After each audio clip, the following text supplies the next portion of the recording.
YouTube, what is good? Welcome back to a brand new tutorial. It's your boy Jacob from tinytapes here. Today I'm going to be showing you guys how I turn this into this using the brand new liquid explosion pack. I'll have linked in the description below, created by my friend Brian. He makes super helpful editing tutorials and also has editing products as well, just like us. If you guys want to go cop it and support the both of us, link below is the product, and with it you guys can do 15 different liquid explosion effects. Once you guys have the liquid explosion pack downloaded, you want to go to your local disk, then you want to go to program files, Adobe, and then After Effects. You want to go into its support files and then down to presets. Then you want to drag and drop all the presets that you downloaded from the pack in here. Once you have them in here, you're going to restart your After Effects or open it if you haven't already, and they're going to be up here under animation presets. I recommend putting them in a folder before you put them in. I just threw them in and now they're kind of like all over the place, but it doesn't really matter. First step, once you have your video clip in, you guys want to double click on it and you want to go and rotoscope. If you guys don't know how to rotoscope, I have a tutorial on my channel, but I'm just going to skip this part. If you guys don't know how, go watch the tutorial. Once you have Mr. Kenneth Carson rotoscoped, you want to go back into your composition. I recommend going and changing the feather to about 20 just to blur the edges, and then we're going to duplicate it twice, deleting the bottom layers of rotoscope. So just to test it out for you guys and show you guys how it works, so we're going to go to the middle layer here and we're going to drag and drop an effect on.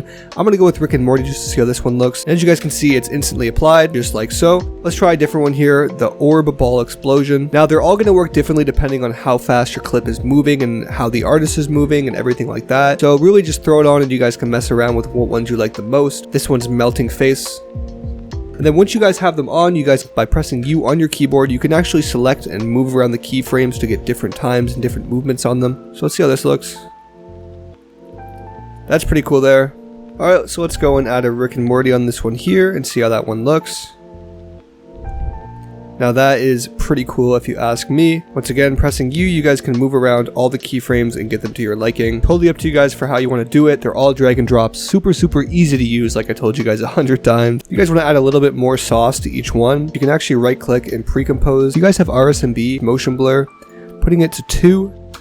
And it just makes it more blurred. Totally up to you guys if you want to go with that. And then I recommend, I think this really adds a look to it. There's a lot of dark spots as you guys can see. I like to go and I like to throw on deep glow. And then at the very bottom here, just unmalt it. And what it does is all the deep spots, it makes them transparent. The more RSMB you add on, the more blurry. It kind of looks like colored smoke or like weird like mist. I don't know, I think it looks really cool. This is after the effects I threw on and then before. I just like the look of this a lot better.